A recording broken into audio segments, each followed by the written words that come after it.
xamiri og'izda eriydigan, hammada birdek o'xshab chiqadigan, zakazga ham tayyorlab bersanglar, duo keltiradigan eng ideal tort retsepti. Xona haroratidagi saryonni sahrning pudra bilan mikserlab, tuxum sarig'ini solib, yana mikserlashda davom etamiz. Alohida idishda unga lamusa qabartmalarini solib, aralashtirib, xamir qoramiz. Shunaqa yumshoqqina plastilinga o'xshagan xamir bo'ladi.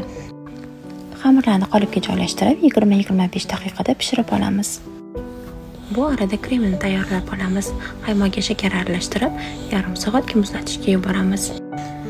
Nachinka sifatida karamel yoki mevali konfildan foydalansangiz bo'ladi. Muzlatgichdan qaymoqni olib, tvorojni sir solib, krem tayyorlab olamiz.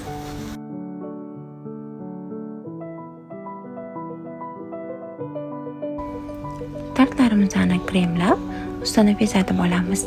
Mini pirojnilarimiz dasturxonimizning eng shirin va eng mazali mehmoni bo'ladi.